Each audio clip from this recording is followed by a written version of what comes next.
Et l'enjeu des réformateurs, c'est d'abord de changer le sens de la répartition, pas du tout de la faire disparaître.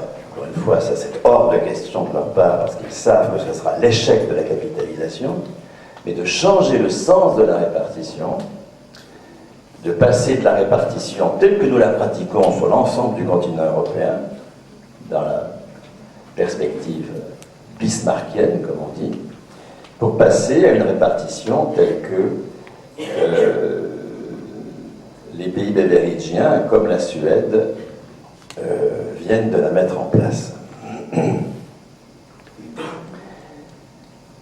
Qu'est-ce qui caractérise, pour bien faire comprendre la différence, un régime en répartition comme celui qui est très majoritaire sur le continent, en France, en Espagne, en Allemagne, etc., et un régime en opposition à un régime à la suédoise. Dans un régime en répartition sur le modèle continental, le taux de cotisation est croissant. Il n'est pas stable. Il n'est pas gelé. Il n'est pas fixé définitivement. Pourquoi ? Parce que l'objectif de la retraite par répartition, c'est de remplacer le salaire d'activité. Le mot central dans nos régimes du continent, c'est taux de remplacement. Et le critère pour qualifier nos régimes, c'est quel taux de remplacement garantit-il aux retraités. Le taux de remplacement, c'est un rapport entre la première pension nette et le dernier salaire net.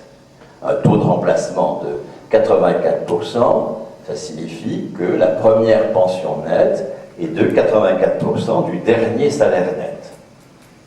Je donne ce chiffre exprès parce que c'est celui qui est le nôtre au moment où la réforme démarre,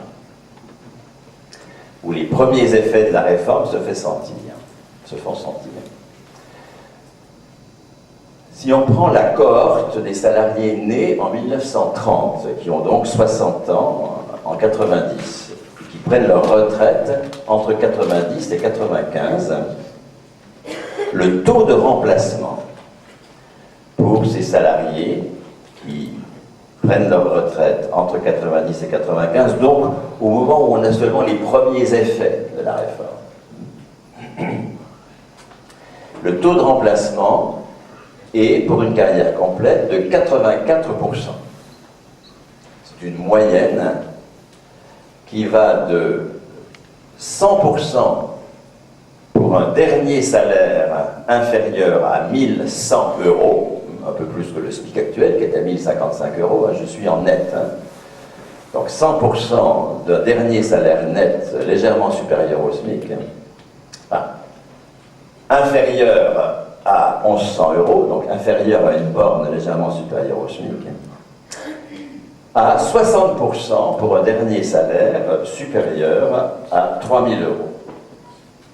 Voilà où nous en sommes lorsque la réforme démarre. Et ce taux de remplacement connaît un progrès indéfini depuis 1945. Et il est voué à continuer à progresser. La revendication syndicale est un taux de remplacement de 75% du salaire brut. 75% du salaire brut. Quand on sait que les cotisations dites salariées représentent 23% du salaire brut, et donc que le salaire net, c'est 77% du salaire brut, vous voyez que revendiquer 75% du salaire brut, c'est revendiquer 100% du net, ça va ? Il faut le rappeler, hein, puisque l'intersyndicale, cette année, revendiquait 75% du net. Soit 10 points de moins que la réalité d'il y a 15 ans. Nous réfléchirons plus avant sur la signification de ce genre de dérive. Mais je voudrais insister sur le fait que, vous voyez, il n'a été possible de monter le taux de remplacement dans la perspective du 100% du net. Quand on est retraité, on continue à être payé. C'est bien ça l'optique de nos systèmes, hein. Continuer à payer les retraités. La retraite, c'est du salaire continué. Ça n'a été possible que parce que le taux de cotisation a continuellement augmenté. Est-ce que vous comprenez bien pourquoi, si nous voulons que la retraite soit la continuation du salaire, il faut absolument que le taux de cotisation augmente tout le temps? Pas simplement les cotisations qui augmenteraient avec la hausse des salaires. C'est ce qu'on dit en général. Augmentons les salaires, ça va augmenter les cotisations. Oui, bien sûr. Mais ça ne fait jamais progresser que dans la même proportion les salaires directs et les pensions. Or, à partir du moment où l'augmentation du nombre des pensionnés relativement au nombre des actifs implique que la masse des pensions doit grandir plus vite que la masse des salaires. Sinon, progressivement, si elle grandit de la même façon et qu'il y a de plus en plus de retraités relativement aux actifs, le taux de remplacement va baisser. Si nous voulons donc que le taux de remplacement non seulement demeure stable, mais progresse vers le 100%, alors même que le nombre des pensionnés, ce qui est une bonne nouvelle, augmente relativement au nombre des actifs, ça veut dire que de plus en plus de population est payée en étant libérée de l'emploi, ce qui est une excellente nouvelle pour tous ceux qui sont dans l'emploi et qui s'y emmerdent et qui y souffrent. D'ailleurs, on ne présente pas nos condoléances aux gens qui partent en retraite, en général. Si on veut donc si on veut honorer notre tradition historique, qui est la pension, continuation du salaire, alors même que le nombre de pensionnés augmente plus vite que le nombre d'actifs, il faut évidemment que la masse des pensions augmente plus vite que la masse des salaires, et comme la cotisation est à juste titre un pourcentage du salaire, il faut que le taux de cotisation soit un pourcentage croissant. Comment est-ce que nous avons pu honorer une hausse constante du taux de remplacement en augmentant constamment le taux de cotisation? Il est passé de 8% du salaire brut en 1945 à 26% du salaire brut en 1995. Ce n'est pas une hausse linéaire, la hausse se fait essentiellement de 1945 à 1979. Depuis 1979, le patronat a réussi à ce que la cotisation patronale soit gelée dans le régime général. Dans le régime général, la cotisation patronale n'a plus bougé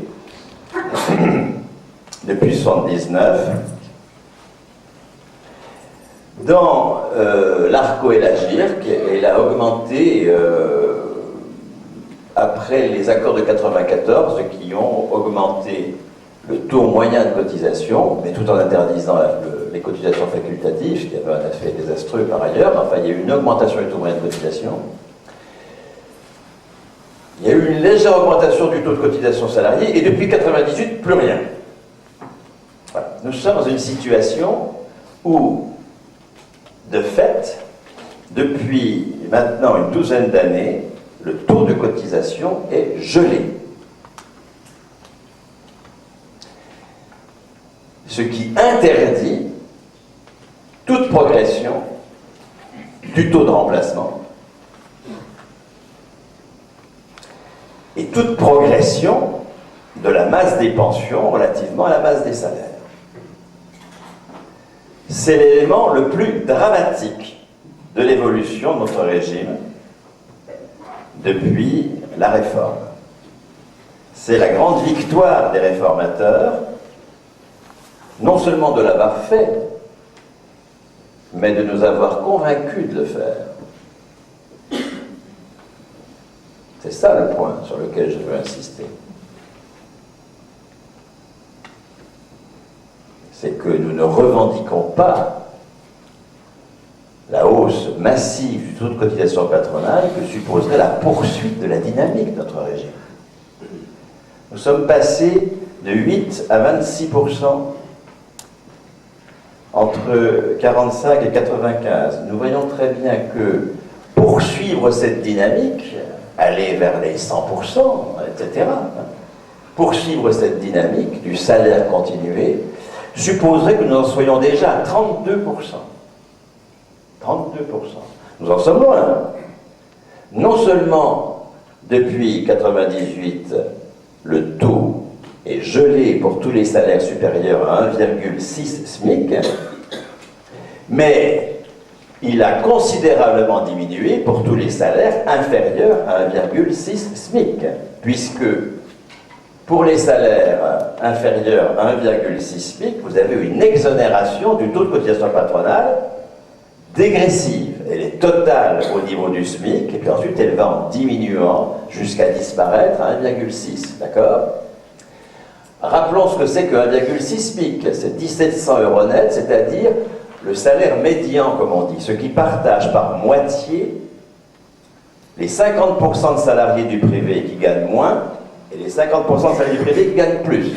La moitié des salaires du privé, un petit peu moins dans le public, parce que du fait des concours professionnels, il y a moins de très très bas salaires dans le public, mais la moitié des salaires du privé relève d'une baisse du taux de cotisation. Non pas de la stagnation pour les autres, mais d'une baisse. Au niveau du SMIC, est-ce que vous savez combien est le taux de cotisation au régime? Ça fait depuis 6 mois que nous sommes en lutte. Quelle information a été répandue sur toutes ces questions-là, autour du taux de cotisation? Peut-être que j'apprends des choses encore à des gens ici, depuis 6 mois que nous sommes en lutte. Le taux de cotisation au niveau du SMIC est à 10% du PIB. Les 16% de cotisation patronale ont disparu corps et bien. Ça ne met d'ailleurs pas en déficit le régime, je le précise. Contrairement à ce qu'on dit, supprimant les exonérations de cotisation patronale, ça va réduire le déficit. Pas du tout. Puisque les exonérations de cotisation patronale sont à l'euro près, depuis 1993, remplacées par une dotation budgétaire au régime général. C'est le budget de l'État qui se substitue aux employeurs. Ce qui représente, chaque fois qu'un employeur est exonéré de cotisation, eh bien, une portion de poste de fonctionnaire en moins. En réalité, l'exonération de cotisation patronale ne met pas en déficit le régime, et la supprimer ne supprimera pas le déficit.